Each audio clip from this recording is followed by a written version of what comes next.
everyone, welcome back to Asylum Learning. It's me, Jamshad. You can call me JD. നമ്മുടെ summary of the Midnight Visitor. The Midnight Visitor എന്ന് പറയുന്ന വളരെ prominent ആയിട്ടുള്ള detective oriented ആയിട്ടുള്ള ഈ ചാപ്റ്ററിന്റെ complete സമ്മറിയും 20 പോയിന്റിൽ നിങ്ങൾക്ക് കംപ്ലീറ്റ് പറഞ്ഞു തരാൻ പോവുകയാണ്. പ്ലസ് ഈ ഒരു ചാപ്റ്ററിൽ നിന്ന് എക്സ്പെക്റ്റബിൾ ആയിട്ടുള്ള ക്വസ്റ്റ്യൻസ്, ആക്ച്വലി എക്സ്ട്രാ ക്വസ്റ്റ്യൻസും കൂടി നമ്മൾ ഇതിൽ ഇൻക്ലൂഡഡ് ആക്കിയിട്ടുണ്ട്. സോ ഇതുപോലത്തെ ധാരാളം വീഡിയോസ് നമ്മുടെ ചാനലിൽ മറ്റ് സബ്ജക്റ്റ് റിലേറ്റഡ് ആയിട്ടും നമ്മുടെ ഇംഗ്ലീഷ് റിലേറ്റഡ് ആയിട്ടും ഒക്കെ വരുന്നുണ്ട്. സോ ഇപ്പൊ തന്നെ സബ്സ്ക്രൈബ് ചെയ്യാത്ത ആൾക്കാർ എത്രയും പെട്ടെന്ന് സബ്സ്ക്രൈബ് ചെയ്ത് വെക്കുക. ഇനി നമ്മൾ നേരെ അതിന്റെ സമ്മറിയിലേക്കാണ്. വിത്തിൻ 20 പോയിന്റ്സിൽ നമ്മളതിന്റെ കംപ്ലീറ്റ് സമ്മറിയും പറയാൻ പോവാണ്. യെസ്, സെറ്റാക്കാൻ പോവാ. ഇഷ്ടപ്പെടും, അതുകൊണ്ട് ലൈക്ക് അടിക്കാൻ മറന്നു പോകരുത്. അതിന്റെ മെയിൻ പോയിന്റ്സ് ഒക്കെ ജസ്റ്റ് നമ്മൾ ഹൈലൈറ്റ് ചെയ്ത് വെച്ചിട്ടുണ്ട്. നോക്കാം. The midnight visitor is a detective story by Robert Arthur. Author പേര് മറന്നു വരുന്നത് ആർദർ. ഓക്കെ, ഓതർ പേരെന്താണ്? Arthur. Okay, Robert Arthur. The main ക്യാരക്ടറിന്റെ പേര് ഓസിബിൾ. ഓക്കെ, എന്താണ് മെയിൻ ക്യാരക്ടറിന്റെ പേര്? ഓസിബിൾ. എ സീക്രട്ട് ഏജന്റ് ആണ്. അദ്ദേഹം ഒരു സീക്രട്ട് ഏജന്റ് ആണ്. ഡെഫിനറ്റ്ലി ഡിറ്റക്റ്റീവ് ഓറിയന്റഡ് ആയിട്ടുള്ള ക്യാരക്ടർ തന്നെയാണ്. Ausable is described as a chubby looking spy. മൂപ്പരൊരു കൊടവയറനാണ് അല്ലേ, നല്ല തടിയുള്ള ഒരാളാണ്. And looking spy who doesn't fit the typical image of a secret agent. പൊതുവെ ഒരു സീക്രട്ട് ഏജന്റ് ആവുന്ന സമയത്ത് കോട്ടും സൂട്ടൊക്കെ ഇട്ടിട്ട് ഭയങ്കര ലുക്കൊക്കെ ആയിട്ട്, ഭയങ്കര തൊപ്പിയൊക്കെ ഇട്ടിട്ട്, ഭയങ്കര അടിപൊളി കണ്ണട, അല്ലെങ്കിൽ കണ്ണട ഇല്ല, ഭയങ്കര ക്ലീൻ ഷേവ് ഒക്കെ ചെയ്തിട്ട് ഭയങ്കര 6 pack ബോഡിയൊക്കെ ആയിട്ടുള്ള ആളായിരിക്കും സീക്രട്ട് ഏജന്റ്. പക്ഷെ അങ്ങനത്തെ ഒരു ടൈപ്പ് ഓഫ് സിമിലാരിറ്റിയും ഇദ്ദേഹത്തിന് ഇല്ല. Ausable is visited by his writer friend Fowler. അദ്ദേഹത്തെ കാണാൻ വന്നതാണ്, അല്ലെങ്കിൽ അദ്ദേഹത്തിന്റെ ഫ്രണ്ട് ആയിട്ടുള്ള ഫൗളർ അദ്ദേഹത്തെ പറ്റി എഴുതാൻ വേണ്ടി വന്നിട്ടുള്ളതാണ്. റൈറ്റർ ആയിട്ടുള്ള ഒരു ഫ്രണ്ടാണ് ഫൗളർ. ഓക്കെ, അദ്ദേഹത്തെ പറ്റിയിട്ടുള്ള റിപ്പോർട്ടും കാര്യങ്ങളൊക്കെ എഴുതാൻ വേണ്ടിയിട്ട്, നോവലൊക്കെ എഴുതാൻ വേണ്ടി വന്നതാണ്. Fowler expected Ausable to be involved in exciting സ്പിയോൺജി അഡ്വഞ്ചർ. ഭയങ്കര അഡ്വഞ്ചറസ് ആയിട്ടുള്ള പുതിയ അല്ലെങ്കിൽ ഭയങ്കര ഡേഞ്ചറസ് ആയിട്ടുള്ള അത്രയും ഫാന്റസി നിറഞ്ഞ സംഭവങ്ങളൊക്കെ ആയിരിക്കും ഇവിടെ നടക്കാൻ പോകുന്നത് എന്ന് കരുതിയിട്ടാണ് ഈ ഫൗളർ ഇവിടെ എഴുതാൻ വേണ്ടി വന്നുള്ളത്. അദ്ദേഹത്തിന്റെ ജീവിതത്തിൽ നിന്ന് ഇത്രയും കാര്യങ്ങളൊക്കെ എഴുതിയിട്ട് എന്താക്കാം, പബ്ലിഷ് ചെയ്യാം. ഭയങ്കര അടിപൊളിയായിരിക്കും, ഭയങ്കര ക്രിയേറ്റീവ് ആയിരിക്കും, ഭയങ്കര സെറ്റപ്പ് സാധനങ്ങൾ, ഭയങ്കര എക്സ്പെക്ടിങ് മിസ്റ്റീരിയസ് ആയിട്ടുള്ള കാര്യങ്ങളൊക്കെ പ്രതീക്ഷിച്ചുകൊണ്ടാണ് നമ്മുടെ ഫൗളർ ഇവിടെ വന്നിട്ടുള്ളത്. പക്ഷേ contrary to Fowler's expectation, and expectation completely contradictory ആയിട്ട് ഓസിബിൾ is more of an ordinary calm and വളരെ പാവപ്പെട്ട, മീൻസ് ആക്ച്വലി വളരെ കാം ആയിട്ടുള്ള ഒരു സാധാരണക്കാരനെ പോലെ ആയിട്ടാണ് അദ്ദേഹം അവിടെ കാണപ്പെട്ടത്. ഓസിബിൾ tells Fowler he has lived in Paris for 20 years. 20 വർഷത്തോളം മൂപ്പര് പറയാണ്, ഞാൻ 20 വർഷത്തോളം പാരീസിലായിരുന്നു, അവിടെ ഫ്രഞ്ച് സംസാരിക്കാറുണ്ടായിരുന്നു, ആൻഡ് ജർമ്മൻ സംസാരിക്കാറുണ്ട് വിത്ത് ആൻ അമേരിക്കൻ ആക്സെന്റ്. അതിൽ സ്പെഷ്യലി പറയുന്നുണ്ട്, ഇവൻ അത്രയും വർഷം അവിടെ താമസിച്ചിട്ട് പോലും അമേരിക്കക്കാരനായിട്ടുള്ള അദ്ദേഹത്തിന്റെ ആക്സെന്റ് വിട്ടുപോയിട്ടില്ല എന്നൊക്കെ പറയുന്നുണ്ട്. They both head to Osible's room in a hotel. അവർ രണ്ടുപേരും ഈ ഓസിബിളിന്റെ ആ റൂമിലേക്ക്, നമ്മുടെ സീക്രട്ട് ഏജന്റ് റൂമിലേക്ക് പോയി. പക്ഷേ when they enter the room, റൂമിൽ ഇങ്ങോട്ട് കയറിയ സമയത്ത് Fowler is surprised to find a man named Max holding a gun. ഒരു ഗണ്ണും പിടിച്ച് ഒരു മാക്സ് എന്ന് പറയുന്ന മറ്റൊരാള്. Wow! Max is also a secret agent. Max മറ്റൊരു സീക്രട്ട് ഏജന്റ് ആണ്. To steal a report on മിസൈലിനെ പറ്റിയിട്ടുള്ള വളരെ ഇമ്പോർട്ടൻ്റ് ആയിട്ടുള്ള ഒരു റിപ്പോർട്ട് ഉണ്ട്. ആരെങ്കിലും നമ്മുടെ ഓസിബിളിൻ്റെ, നമ്മുടെ സീക്രട്ട് ഏജന്റിലെ മെയിൻ കഥാപാത്രം, അദ്ദേഹത്തിന്റെ കയ്യിൽ നിന്ന് ആ മിസൈലിനെ പറ്റിയുള്ള റിപ്പോർട്ട് അടിച്ചു മാറ്റാൻ വേണ്ടി വന്നതാണ് നമ്മുടെ മാക്സ് എന്ന് പറയുന്ന ആൾ. നമുക്ക് നോക്കാം. Next one. Ausable reminds calm and recognizes Max immediate. പെട്ടെന്ന് നീ മാക്സ് അല്ലടാ എന്ന് പറഞ്ഞിട്ട് പെട്ടെന്ന് റെക്കഗ്നൈസ് ചെയ്തു, അദ്ദേഹത്തെ മനസ്സിലാക്കി. അത് മാത്രമല്ല, പിസ്റ്റളൊക്കെ വെച്ചിട്ട് ആക്കുമ്പോൾ പേടിക്കണ്ടേ, പക്ഷെ ഇയാള് ഭയങ്കര ഈ മാക്സ് അല്ലേ, ഇനി ഇവിടെ വരുന്നില്ലേ എന്നൊക്കെ പറഞ്ഞിട്ട് ഭയങ്കര കൂളായിരുന്നു. ടു ഡിസ്ട്രാക്ട് മാക്സിനെ കംപ്ലീറ്റ് ഡിസ്ട്രാക്ട് ചെയ്യാൻ വേണ്ടിയിട്ട്, അവൻ്റെ ചിന്ത കംപ്ലീറ്റ് മാറ്റാൻ വേണ്ടിയിട്ട് Ausable tells a story about a balcony outside window. ആ വിൻഡോന്റെ അപ്പുറത്തുള്ള ഒരു ബാൽക്കണിയെ പറ്റിയിട്ടുള്ള ഒരു കഥ ചുമ്മാ അങ്ങ് തട്ടിവിട്ടു. ആര്? Ausable. Okay. Suddenly there is a knock on the door. പെട്ടെന്ന് ഡോർമൽ ആരോ ഒന്ന് മുട്ടുന്നുണ്ട്. ഓസിബിൾ tells Max it must be the police who regularly visit him. അത് മിക്കവാറും പോലീസ് ആയിരിക്കും, എന്നെ ഇടയ്ക്കിടയ്ക്ക് വിസിറ്റ് ചെയ്യുന്നൊരു പോലീസ് ഉണ്ട്, ഞാൻ ഏൽപ്പിച്ചതാണ്, അവർ വിസിറ്റ് അതായിരിക്കുന്നു. Max now nervous. മാക്സ് ഒന്ന് ഞെട്ടി. Scene. Decide to escape through the supposed balcony. നേരത്തെ പറഞ്ഞ കഥയിൽ പറഞ്ഞ ആ ഒരു ബാൽക്കണിയിലൂടെ രക്ഷപ്പെടാം, ആ വിൻഡോയിൽ കൂടി ചാടി രക്ഷപ്പെടാം എന്ന് കരുതിയിട്ട് അങ്ങോട്ട് ചാടുന്നു. സീനിലെ Max jumps out of the window. Max എന്താക്കി ആ വിൻഡോ കൂടി ഇങ്ങോട്ട് ചാടുന്നു, believing there is a balcony, അവിടെ ഒരു ബാൽക്കണി ഉണ്ട് എന്നുള്ള കഥയാണല്ലോ മറ്റേ പറഞ്ഞത്. പക്ഷേ however Ozibil had made up the story, ആ ഒരു സ്റ്റോറി ഉണ്ടാക്കിയതാണ് ആര്, ഓസിബിൾ. and there was no balcony, അവിടെ എന്തില്ല, no ബാൽക്കണി ഇല്ല guys. After Max jumps, Max ഇങ്ങോട്ട് ചാടലും there is a loud scream, അവിടെ ഒന്നും ഒരു അലർച്ച, വലിയൊരു അലർച്ച ഉണ്ടായിരുന്നു. The knocking was actually from a waiter, not the police. അവിടെ പുറത്ത് ശരിക്കും ഈ നോക്കിംഗ് ആരാണ്, പോലീസാണോ? അത് പോലീസും അല്ല, അത് ഒരു വെയിറ്ററാണ്. ബ്രിങ്ങിങ് വൈൻ ടു ഓസിബിൾസ് റൂം, ഓസിബിളിൻ്റെ റൂമിലേക്ക് വൈന് കൊണ്ടുവന്ന ഒരു വെയിറ്ററാണ് പുറത്തുണ്ടായിരുന്നത്. അവനെ കബളിപ്പിച്ചതാണ്, ഇത് പോലീസാണ്, അവിടെ ബാൽക്കണി ഉണ്ട് എന്നൊക്കെ പറഞ്ഞിട്ട് പറ്റിച്ചതാണ്. Okay, Ausable's quick thinking and clever deception lead Max to fall to the death. ആ ഒരു തീരുമാനം, അല്ലെങ്കിൽ ആ ഒരു സ്പോർട്ടിനുള്ള ആ ഒരു കുറച്ച് കള്ളം പറഞ്ഞിട്ടാണെങ്കിലും അദ്ദേഹത്തിൻ്റെ ആ ഒരു ഇൻ്റലിജൻസ് വർക്ക് ചെയ്തത് കൊണ്ട് തൻ്റെ ശത്രുവായ മാക്സിനെ അവൻ തന്നെ മീൻസ് ആക്ച്വലി ഒരു കൊലപാതകം ചെയ്യാതെ തന്നെ അവനെ കബളിപ്പിച്ചുകൊണ്ട് അവൻ തന്നെ മരിക്കുന്ന രീതിയിലേക്ക് എത്തിച്ചു. Saving both himself and Fowler. ഫൗളറും അദ്ദേഹം രക്ഷപ്പെട്ടില്ല, അല്ലെങ്കിൽ പിസ്റ്റൾ കൊണ്ട് അദ്ദേഹം വെടിവെച്ചാലോ. ഓക്കെ, ആ മിസൈലിൻ്റെ ആ ഒരു റിപ്പോർട്ട് നഷ്ടപ്പെടുമായിരുന്നു. സോ ഇത്രയും പോയിന്റ്സിൽ നമ്മൾ കംപ്ലീറ്റ് സ്റ്റോറി പറഞ്ഞു തീർത്തിട്ടുണ്ട്. ഇതിൻ്റെ കൺക്ലൂഷനും കൂടി പറഞ്ഞിട്ട് നമുക്ക് വൈൻഡ് അപ്പ് ചെയ്യാം. എക്സ്ട്രാ നിങ്ങൾക്ക് എക്സാം ഓറിയന്റഡ് ആയിട്ടുള്ള ക്വസ്റ്റ്യൻസും കൂടി പറഞ്ഞിട്ട് നമുക്ക് വൈൻഡ് അപ്പ് ചെയ്യാം. കൺക്ലൂഷൻ നോക്കിക്കോളൂ. The midnight visitor illustrate the fact that one should not panic in a critical situation. ഒരു ക്രിട്ടിക്കൽ സിറ്റുവേഷൻ ഉണ്ടാകുന്ന സമയത്ത് ഒരാളും എന്താവരുത്, പതറിപ്പോവരുത്. But rather stay focused. നമ്മൾ ഫോക്കസ്ഡ് ആയിരിക്കണം, എപ്പോഴും ഫോക്കസ്ഡ് ആയിരിക്കണം. To take a wise step in adverting the problems with a good presence of mind. നല്ല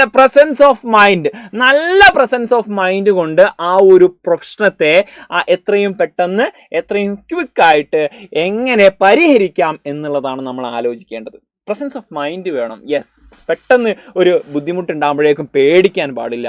ആ സ്പോട്ടിനെ അതെങ്ങനെ തരണം ചെയ്യാം, അതിനൊരു സൊല്യൂഷൻ കണ്ടെത്തുക എന്നുള്ളതാണ്. അങ്ങനത്തെ ഒരു തീം അല്ലെങ്കിൽ ഒരു മൊറാലിറ്റി, ഒരു മോറൽ ഒരു നമുക്ക് തരുന്ന ഒരു ചാപ്റ്ററാണ് ഈ ഒരു ദ മിഡ് നൈറ്റ് വിസിറ്റർ എന്ന് പറയുന്നത്. ഇനി നമ്മൾ നേരെ എക്സാം മാറ്റേഴ്സിൽ കിടക്കാൻ പോവാണ്. എക്സാം ഓറിയന്റഡ് ആയിട്ട് എക്സാമിന് എക്സ്പെക്റ്റബിൾ ആയിട്ടുള്ള ക്വസ്റ്റ്യൻസ് അല്ലെങ്കിൽ എക്സ്ട്രാ ക്വസ്റ്റ്യൻസ് ആണ് ഇനിയുള്ള സെഗ്മെന്റിൽ നമ്മൾ പഠിക്കാൻ പോകുന്നത്. അതിന് മുമ്പ് നിങ്ങൾക്കൊരു കാര്യം പറയാനുണ്ട്. നിങ്ങൾ സ്ക്രോൾ കാണുന്നുണ്ട്.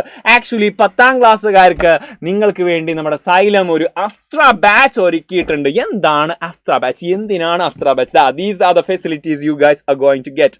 എക്സ്പീരിയൻസ്ഡ് ഫാക്കൽറ്റീസിന്റെ റെക്കോർഡഡ് ആൻഡ് ലൈവ് ക്ലാസ്സുകൾ, ഡെയിലി ലൈവ് ക്ലാസ്സുകളാണ് നിങ്ങൾക്ക് ലഭിക്കാൻ പോകുന്നത്. ഡൗട്ട് ക്ലാരിഫിക്കേഷൻ, നിങ്ങൾക്കുള്ള ഡൗട്ടുകളൊക്കെ നമ്മൾ ഫാക്കൽറ്റീസ് തന്നെ ഡയറക്റ്റ് നിങ്ങൾക്ക് എന്തായിരിക്കും ക്ലിയർ ആക്കി തരും, വോയിസ് ആയിട്ടും മെസ്സേജ് ഒക്കെ ആയിട്ടും. യെസ്, യൂണിറ്റ് ടെസ്റ്റുകൾ, ലൈവ് ആൻസർ ഡിസ്കഷൻ ഉണ്ടായിരിക്കും. യെസ്, ഓരോ യൂണിറ്റ് കഴിയുമ്പോൾ ടെസ്റ്റ് ഉണ്ടായിരിക്കും. അതിൻ്റെ ലൈവ് ആൻസർക്ക് ഡിസ്കഷൻ ഉണ്ടായിരിക്കും. അതിൻ്റെ സ്ലൈഡ്, നോട്ട്സ് ഒക്കെ ഇൻസ്റ്റൻ്റ് ആയിട്ട് നിങ്ങൾക്ക് ലഭിക്കുന്നതാണ്. അതുപോലെ തന്നെ മോഡൽ ക്വസ്റ്റ്യൻ പേപ്പർ, നിങ്ങളുടെ മെയിൻ എക്സാം വരുന്നതിന് മുമ്പൊക്കെ നമ്മുടെ സൈലം ഒരു എക്സാം നടത്തും. അപ്പോൾ നിങ്ങൾ കുറച്ചുകൂടി ഈസി ആയിരിക്കും. ഇതൊരു വർഷത്തേക്ക് നിങ്ങൾക്ക് സപ്പോർട്ട് നൽകുന്നത് ഈ ഒരു പ്രൈസിനാണ് കേട്ടോ. 349999 എന്ന് പറയുന്ന ഈ ഒരു പ്രൈസിന് ഒരു വർഷമാണ് നിങ്ങൾക്ക് സപ്പോർട്ട് നൽകാൻ പോകുന്നത്. സോ എത്രയും പെട്ടെന്ന് ഈ ഒരു നമ്പറിൽ വിളിച്ചിട്ട് കോൺടാക്ട് ചെയ്യുക. അല്ലെങ്കിൽ നമ്മുടെ സൈലത്തിൻ്റെ ആപ്പ് asylumlearning.com ജസ്റ്റ് കയറി കഴിഞ്ഞാൽ, അല്ലെങ്കിൽ നമ്മുടെ ആപ്പ് സ്റ്റോറിലോ പ്ലേ സ്റ്റോറിലോ സൈലം ലേണിംഗ് അടിച്ച് കഴിഞ്ഞാൽ ഒരു ആപ്പ് കിട്ടും. ആപ്പ് ത്രൂവും നിങ്ങൾക്ക് എന്താക്കാൻ പറ്റും, പർച്ചേസ് ചെയ്യാൻ പറ്റും. ലിമിറ്റഡ് സീറ്റ് മാത്രമേ ഉള്ളൂ. പെട്ടെന്ന് ജോയിൻ ചെയ്യുക, പവറാക്കുക, സെറ്റാക്കുക. ഓക്കെ, നമ്മളിതാ next exam important exam point, exam matters പറയാൻ പോവുകയാണ്. നോക്കിക്കോ. ക്വസ്റ്റ്യൻ ആണ്, first short answer type question ആണ്. How is Ausable different from other secret agent? Ausable മറ്റു സീക്രട്ട് ഏജന്റിൽ നിന്ന് എന്താ ഡിഫറെൻ്റ് ആവുന്നത്? ഈവൻ നമ്മൾ ഇപ്പം പറഞ്ഞ ഈ ഒരു സമ്മറിയിൽ പോലും അതിൻ്റെ ആൻസർ കണ്ടോ. ഓസിബിൾ വാസ് വെരി ഫാറ്റ്, കുറച്ച് തടിയുള്ള ആളായിരുന്നു. ഹി ലുക്ക്ഡ് വെരി സ്ലോ, അദ്ദേഹം ഭയങ്കര സ്ലോ ആയിട്ടാണ് നടക്കുന്നത്, കാര്യമൊക്കെ ഭയങ്കര സ്ലോ ആണ്. പക്ഷേ ഒരു സീക്രട്ട് ഏജന്റ് ആകുന്ന സമയത്ത് കുറച്ചുകൂടി ഫാസ്റ്റ് ആണ്, ഭയങ്കര ക്വിക്ക് ആയിക്കണം. He had an American accent, അദ്ദേഹത്തിന് ഒരു അമേരിക്കൻ ആക്സെന്റ് ഉണ്ടായിരുന്നു. He had no pistol or any other arms, മറ്റെന്തെങ്കിലും ആം പിസ്റ്റളോ അല്ലെങ്കിൽ വേറെ എന്തെങ്കിലും ആയുധങ്ങളൊന്നും ഉണ്ടായിരുന്നില്ല. So he was different from others, മറ്റുള്ളവരിൽ നിന്ന് ഡിഫറെൻ്റ് ആയിരുന്നു. പൊതുവേ ഉണ്ടാവുന്ന സീക്രട്ട് ഏജന്റിൽ നിന്നും ഡിഫറെൻ്റ് ആയിരുന്നു അദ്ദേഹം. അടുത്ത ക്വസ്റ്റ്യൻ നോക്കിക്കോ. Why did Fowler want to meet Ausable? എന്തിനാണ് ഈ ഫൗളർ ഓസിബിളിനെ കണ്ടത്? എന്തിനാണ്? നമ്മുടെ ഫ്രണ്ടാണ്, റൈറ്ററാണ്. Okay, why was he disappointed? എന്തുകൊണ്ടാണ് അവൻ ഡിസപ്പോയിൻറ്റഡ് ആയത്? അവൻ എന്തൊക്കെയോ പ്രതീക്ഷിച്ച് വന്നതാണ്, പക്ഷേ ഇങ്ങേരാണോ ആ ഒരു മൈൻഡ് ആയാലും എന്തുകൊണ്ട്? Yes, followers young romantic writer. അദ്ദേഹം ഭയങ്കര ഒരു യങ് ആൻഡ് റൊമാൻറ്റിക് റൈറ്ററാണ്. അത് മാത്രമല്ല, he had a fine imagination about സ്പൈങ്ങിന്, സീക്രട്ട് ഏജൻസ്, സ്പൈങ്ങിനെ പറ്റിയും സീക്രട്ട് ഏജൻസിനെ പറ്റിയുള്ള ഭയങ്കര ഒരു ഇമാജിനേഷൻ ഉണ്ട്. ഇത് ഇങ്ങനെ ആയിരിക്കും, അങ്ങനെ ആകുമ്പോൾ ഭയങ്കര ടൈയും കോട്ടൊക്കെ കെട്ടിയിട്ടുള്ള പിസ്റ്റളൊക്കെ വെച്ചിട്ടുള്ള അങ്ങനത്തെ ഒരാളായിരിക്കും. He loved adventure and thrill. അദ്ദേഹത്തിന് ഭയങ്കര ത്രില്ലും അഡ്വഞ്ചറൊക്കെ ഭയങ്കര ഇഷ്ടമാണ്. So he wanted to meet hospital who was engaged in collecting sensitive information. ഇതുപോലത്തെ സെൻസിറ്റീവ് ഇൻഫർമേഷൻ, മിസൈലിൻ്റെ റിപ്പോർട്ട് പോലത്തെ ഹിസ്റ്ററിയെ തന്നെ മാറ്റിമറിക്കുന്ന പല സെൻസിറ്റീവ് ഇൻഫർമേഷൻസും കുടികൊള്ളുന്ന ഒരാളാണ് ഓസിബിൾ എന്ന് നമ്മൾ ഫോളോവർ മനസ്സിലാക്കി. He was disappointed after spending a dull evening in a French music hall with a fat sloppy man. ഇങ്ങനെ ഫ്ലാറ്റ് ആൻഡ് സ്ലോപ്പി ആയിട്ടുള്ള ഭയങ്കര ഇൻട്രസ്റ്റഡ് അല്ലാത്ത ഒരാളെ കൂടെ ഒരു വൈകുന്നേരം മുഴുവൻ ഒരു ഹാളിൽ, മ്യൂസിക് ഹാളിൽ ചിലവഴിച്ചപ്പോൾ അദ്ദേഹത്തിന് മതിയായി. നേരെ അടുത്താണല്ലോ ഞാൻ വന്നത്, ഏത് നേരത്താ വന്നതെന്ന് തോന്നിയത്. As there was nothing mysterious or romantic about him. അദ്ദേഹത്തെ സംബന്ധിച്ചോ അത് കുറച്ച് നിഗൂഢമായിട്ടുള്ളതോ, റൊമാൻറ്റിക് എന്ന് പറഞ്ഞു കഴിഞ്ഞാൽ കുറച്ചുകൂടി അഡ്വഞ്ചർ ആയിട്ടുള്ളതോ, അത് കുറച്ചുകൂടി രസകരമായിട്ടുള്ള ഒന്നും അദ്ദേഹത്തിൻ്റെ അടുത്തൊന്നും അദ്ദേഹം കിട്ടിയില്ല. അദ്ദേഹം എക്സ്പെക്ട് ചെയ്തതുപോലെ കിട്ടിയില്ല. അതുകൊണ്ടാണ് അദ്ദേഹം ഡിസപ്പോയിൻറ്റഡ് ആയത് എന്നാണ് നമ്മൾ എന്താക്കുന്നത് ഈ ഒരു ആൻസറിൽ പറയുന്നത്.